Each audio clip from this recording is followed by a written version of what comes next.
Have you also been looking for a tangible solution to war on our planet? Do you also have the feeling that it's not necessary to have war? Why is it still happening? When we consider that we are the creators of our own reality and that everything around us is a reflection of what is going on inside of us, then we also get to recognize that if we are still experiencing war on this planet right now, there will be something inside of us that is at war inside. And so the most empowering way we can navigate and bring forward peace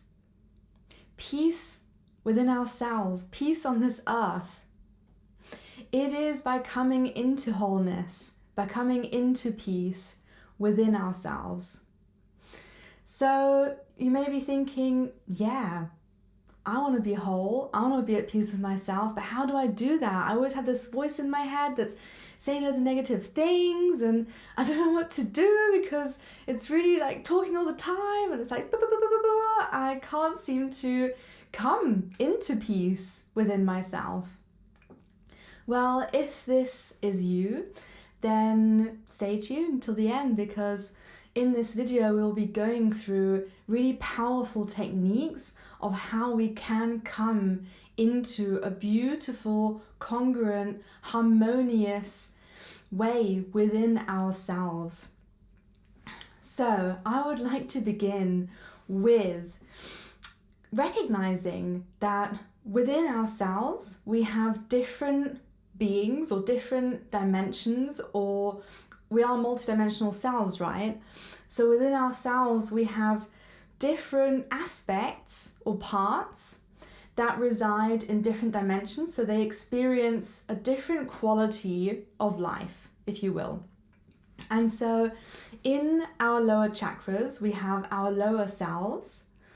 Then in our heart, this is the culmination of the physical and the spiritual. And then in our higher chakra, we can access our higher selves, our higher dimensions, the angelic realms, anything that resides within the higher dimensions. And I also want to remind that anything that feels outside of ourselves, like angels, dragons, ascended masters, anything like this, they are also us, because we are one. We are one with everything. So just as a little side note, because sometimes we feel like, oh, I have to go outside of myself to be empowered, to get power, to feel better, to get the wisdom. But in truth, it is all within us, all of it. We are one with everything, and this oneness is creating, and we can tap into that way of creating from wholeness. So when we look at our lower selves, we can identify the ego, inner children, wounds, the voice of the wounds.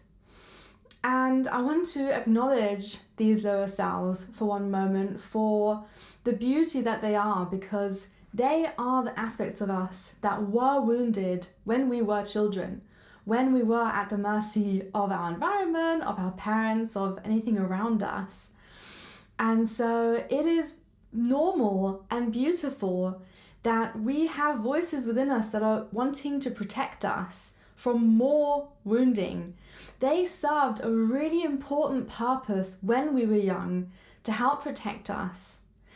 However, now that we are adult, it is our responsibility to come into wholeness with these aspects, to recognize that our wounds served a purpose in the past and now they do not anymore, because we are in fact safe. We are safe to be ourselves now, and we can create that safety within ourselves. It is truly up to us now to know that we can push beyond the wounds. We can allow ourselves to come into a new way of being where it is fully safe to be ourselves, fully and to be accepted fully for who we are, which starts within. So if we have voices in our mind that are negative, that are judgmental, and are like, oh, I can't believe you did that, or look at that person, what are they doing, things like that, those voices are from our wounded selves or our ego, or whichever terminology we want to use for our lower selves.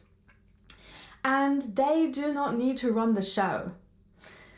When we are acting from our lower self, then we are not acting from love, because fear is the opposite of love. When we are fearful, we are not able to feel love. It is incompatible. So what we get to do is we get to acknowledge that there are these voices within us coming from fear, coming from our wounds, and loving these voices as deeply as we possibly can, because they are part of us. They are part of our being. And when we reject them, when we're like, oh, I can't believe I have that negative thought again, it's so annoying, go away, just get out of my life, that is being at war with ourselves. That is rejecting a part of ourselves, a beautiful part of ourselves, because we don't want that negativity, or we don't want to be thinking like that. The thing is, though, the more we reject it, the more we push it away, the louder that voice becomes, because it's like, I'm not being heard. What's going on? I need to get louder so this person can hear me. And so that is not the way that we get to empower ourselves to come from a loving voice. We cannot come from love if we are rejecting a part of ourselves. That is the opposite of love. So what can we do? What can we do to really come more into love with these lower selves? Because it can feel painful, right? It can be like, I don't want to think like that anymore. I'm sick of it. So, as I mentioned before, it is not about rejecting. It is about embracing. It is about coming into embrace and loving. And so I want to share with you a really powerful technique that I have been applying, and that has been super juicy for me to come into more loving wholeness with all parts of myself. And that is inner child work. And we get to do this in different ways. So we can do it in meditation, we can do it in a coaching setting. I have done both of those and they have been incredible. More recently, I have been really coming into awareness of where is the inner child within me? How does it sound? What does it look like? And so what I sometimes do, because our inner child resides in our belly, like that is where our inner child is. And so if sometimes we're feeling like a lot of energy in our belly, or anxiety, or kind of a blocked feeling, or anything like that, it is a very beautiful moment for us to bring forward the inner child that wants to come forward, wants to be heard. So we can come into meditation and focus on our belly and ask, okay, who's here right now?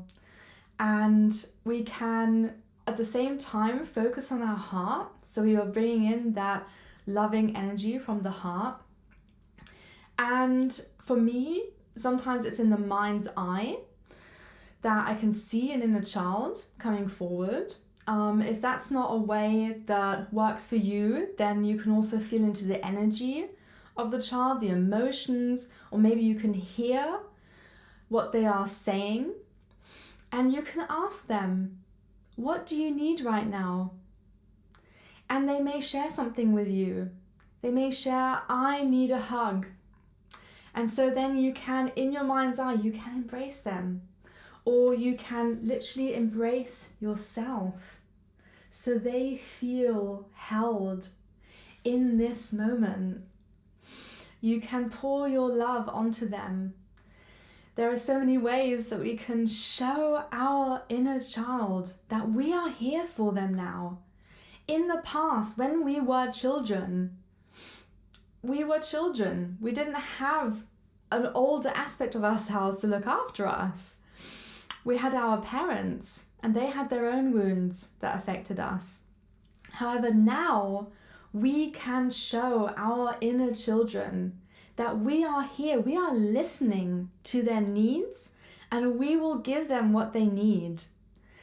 And so you can ask, what do you need right now? And they may share something with you. And if it feels like something that it could be a metaphor, we can also ask for clarification. Is that a metaphor? And it can be like, yes. And so, okay. So we can work with what they are sharing in the most powerful way. And for me the other day, pretty much every time I've been connecting with inner children recently, the first thing they want is a hug. That is the first thing. They simply want to be held. They want to know that it is safe to be held. And then I've had things like, I want to eat cake. And it's like, okay, I'll make a cake today. Let's eat cake. So the more we honor our inner child and really hold space for them and do what they need from us, we are showing them that they can trust us and that it's safe to be themselves and to come forward and share what they need, and that those needs will be met. And so I'd like to just reel it back a little bit, because when I first came into contact with some of my inner children, they were not safe enough to even hold my hand. They were really sort of like that, and they didn't feel safe to connect with me yet. And so what I have been doing in those cases is, I'll perceive them and I'll see, okay, they're very much scared, they don't want to open up, they don't want to come forward, they don't want to hold my hand, they're not safe enough yet to interact with me in this way. So what I have been doing when that happens is I show them now. I show them who I am now. I show them where I am now, so they can see. So there's that connection of, hey, look at me. This is who I am. And that always works. After that, they are always willing to come forward and engage with me, and also eventually hold my hand and kind of come into a loving relationship with me. So that can happen as well initially, and that's all good. We can show our inner child who we are, for them to be like, oh, okay, look at them, they're doing really well. It's okay, I can come into communion with them. So that is part of the ways that we get to come into wholeness, is to recognize the wounded inner children, to be there for them, to give them what they need. And what starts to happen then when we do that is that they start to play, they start to come into their natural form, which is being playful, being joyful, being loving. And they get to express that through us, right? We get to become more loving, more joyful, more playful. I had a really powerful time with my inner children the other day, where I'd been doing inner child work every day for a few days and really allowing those wounded ones to come forward and come into loving wholeness. And in this meditation, I had 10 inner children, maybe not 10 actually, but maybe 6 inner children, different ages, coming forward, and they were ready to be together in union. And so in my mind's eye, I was seeing these beautiful inner children, and we were sitting down in a circle and holding hands, and then there was a fire in the middle, and we were singing together, and we were all in union with each other. And that felt so incredible to me. That was such a beautiful thing to have happened, that all these inner children felt safe to connect with one another and to be in union with one another. And for me, that just shows how it's so powerful to do this work, because as a result of that, I feel so at ease within myself. I feel whole. I feel flowing.